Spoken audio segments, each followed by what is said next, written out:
ભાજપ ડાંગ દ્વારા સ્વચ્છતા અને અહિંસાના પૂજારી મહાત્મા ગાંધીજીની 155મી વર્ષગાંઠની ઉજવણી।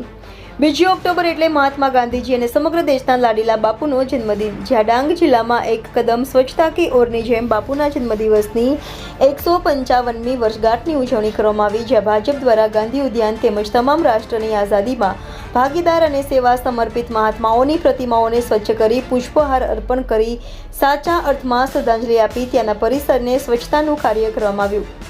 મહાત્મા કહો કે બાપુ, જેમને ભારતમાં રાષ્ટ્રપિતા ફાધર ઓફ ધ નેશન તરીકે ઓળખવામાં આવે છે, અહિંસા, સત્ય અને નાગરિક અધિકારનો તેમનો વારસો વિશ્વભરના લોકોને પ્રેરણા આપે છે। ગાંધી જયંતિએ માત્ર મહાત્મા ગાંધીના જન્મની ઉજવણી જ નથી થતી, પરંતુ અહિંસા, સત્ય અને ન્યાયના તેમના શાશ્વત મૂલ્યો પર આગળ વધવાની તક પણ મળે છે।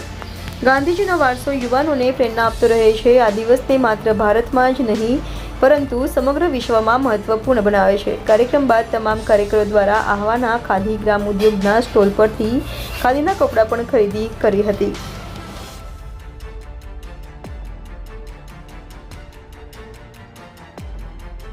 ડાંગ જિલ્લા વતી આજે આહવાનગરની અંદર આવેલી મહાત્મા ગાંધીજી, બાબા સાહેબ આંબેડકર, ડૉક્ટર સરદાર વલ્લભભાઈ પટેલની પ્રતિમાને આજે વિસ્તારમાં સાફ સફાઈ કરી એમને પુષ્પાંજલિ આપી સાચી પુષ્પાંજલિના કાર્યક્રમ ગોઠવવામાં આવ્યો છે।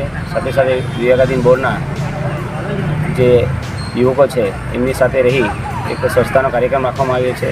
તેમજ આજે તમામ ભારતીય જનતા પાર્ટીના કાર્યકર્તા આજે ખાદીની ખરીદી માટે જવાના છે। એ પ્રોગ્રામ પૂર્ણ કરી આજે વિવિધ પ્રોગ્રામો જે ભારતીય જનતા પાર્ટી આપી છે એને સમય અલગ અલગ ફાળવવામાં આવે છે, સ્થળ અલગ અલગ ફાળવવામાં આવે છે। એટલે સમગ્ર ડાંગની અંદર આજે દરેક બૂથમાં સાફ સફાઈ થાય અને બાપુને સાચી શ્રદ્ધાંજલિ મળે એવા કાર્યક્રમ ગોઠવવામાં આવ્યા છે। તો આજના દિને બાપુને એક સાચી શ્રદ્ધાંજલિ આપતા એક સ્વચ્છ ભારત અને સ્વચ્છ આપણો દેશ રહે એ હેતુ સાથે મોદી સાહેબે જે એક અભિયાન ઉપાડ્યું છે, એક પેડ માં કે નામના, એ પણ આજે મંચ પરથી દરેક વિદ્યાર્થીઓને અને ગ્રામજનોને આપણે જીવનમાં દર વર્ષે એક પેડ લગાવીએ અને એમનું જતન કરીએ, એ સાચી શ્રદ્ધાંજલિ થાય એમ કહી આજના દિને આ પ્રોગ્રામ ઉજવીએ।